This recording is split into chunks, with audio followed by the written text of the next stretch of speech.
शास्त्र की आज्ञा का पालन नहीं करेंगे और मनमानी आचरण करेंगे तो नरक जाओगे। पहले आहार शुद्धि, मन शुद्धि। अगर जैसा खाओ अन्न वैसा बने मन। किसी भी प्राणी को दुख देना, हनुमान चालीसा का भी पाठ करते हैं। ये अपनी वासनाओं की, अपनी जिह्वा को थोड़ा रोको यार। शराब पीते हो, मांस खाते हो, अंडा खाते हो, इस तरह के व्यवहार करते हो और हनुमान जी और शंकर ये ऐसे प्रसन्न हो जाएंगे, ऐसे काम बन जाएगा? कुछ नहीं बन जाएगा। अवश्य में भोक्तव्यम कृतम कर्म शुभाशुभम। जो तुम कर्म करोगे तुम्हें भोगना पड़ेगा। चाहे मुर्गा हो, चाहे बकरा हो, सब जीव अपने प्राण बचाना चाहते हैं। सब जीव, तुम उनको काट कर खाओगे वो भोगना पड़ेगा। राम जी के रूप में भगवान ने यदि बाली के चरण में बाण मारा तो भगवान श्री कृष्ण के चरण में व्याध के रूप में उसने बाण मारा।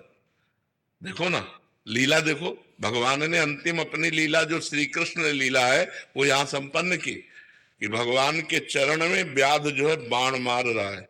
अब आप विचार करो, जब वो सरकार समर्थ होते हुए भी अपने लीला का लीला दर्शन कराते हैं। श्रवण कुमार के वध का संयोग बन गया दशरथ जी के हाथ से, शब्द वेदी बाण मार दिया। तो देखो उनका जो कर्म था वो तड़प तड़प के अपने पुत्र भगवान राम के वियोग में प्राण त्यागना पड़ा कि नहीं पड़ा? भगवान उसको मिटा सकते थे लेकिन भगवान नहीं मिटाते। अवश्य में उपभोक्तव्यम, गीता जी में कहा है। इसलिए हमारी प्रार्थना है कि तमोगुणी भोजन का त्याग करो, सात्विक भोजन और संयम से रहोगे तो तुम में जो बल आएगा वो एक महान पवित्र बल होगा। आज बल नहीं दिखाई देता, चेहरे में कांति नहीं है, विचार में पवित्रता नहीं है। ऐसा नहीं, हम पशु नहीं हैं, हम मर्यादा से चलने के लिए हैं। हमारी मर्यादा बनाई गई, शास्त्र मर्यादा हमारी कानून व्यवस्था है। यदि हम शास्त्र मर्यादा से चलेंगे, शास्त्र कानून से चलेंगे तो हमारा मनुष्य जीवन सार्थक हो जाएगा, नहीं तो निरर्थक हो जाएगा। जैसे आजकल बच्चे कहते हैं हम स्वतंत्र हैं। नहीं, स्वतंत्रता नहीं। माता पिता की आज्ञा की परतंत्रता, शास्त्र की आज्ञा की परतंत्रता, गुरु की आज्ञा की परतंत्रता, कानून की परतंत्रता, अगर ये स्वीकार करोगे तो स्वतंत्र हो जाओगे।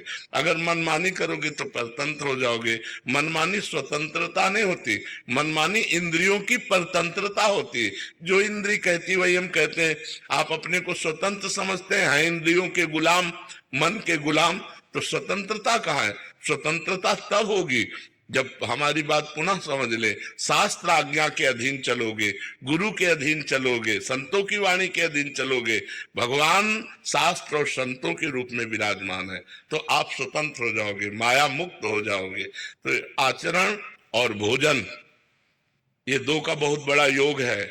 अगर हमारा भोजन ठीक तो हमारे आचरण ठीक होंगे, हमारे आचरण ठीक तो हम भगवान को प्रसन्न कर सकते हैं। गंदा आचरण। और कल परसों एक प्रश्न आया था कि गांव देहात में महाराज जी क्या है कि छोटे छोटे देवी जी के मंदिर हैं और गांव में किसी के घर में बच्चा हो रहा है या शादी हो रही है तो महाराज जी बकरा लेके और फिर उसका वो करते हैं, बलि देते हैं। फिर महाराज जी फिर पूरे गांव वाले आते हैं, फिर पूरा मांस वो करते हैं, मंदिर भी जा रहे हैं महाराज जी, देवी की आराधना भी कर रहे हैं। ये उसके सब बाद ये भोजन, ये आसुरी वृत्ति है, इससे भगवत प्रसन्नता नहीं होती। हम सबको ये बताना चाहते हैं, जगदम्बा को जगत जननी कहते हो तो बकरे की भी माँ है, जगत जननी है ना। माँ अपने पुत्र की बलि से प्रसन्न कैसे हो सकती है? हमें तो नहीं समझ में आता। और जब वो जगत जननी है तो बकरे की भी माँ है, वो भैंसे की भी माँ है, वो गाय की भी माँ है। वो माँ जो जगत माता है वो अपने पुत्रों की बलि से प्रसन्न कैसे हो सकती है? अगर वो प्रसन्न होती तो तुम्हारा मंगल हो जाता। किसका मंगल हुआ बकरे की बलि चढ़ाकर? हमें बताओ। देवी अप्रसन्न हो जाएंगी अगर नहीं किया ऐसा, तो महाराज जी ये भी माने। और अगर वो अपने स्वरूप में आ जाए तो सबको चाट जाए उनको। वो तो महाकाली है, महाकाल स्वरूप भी है।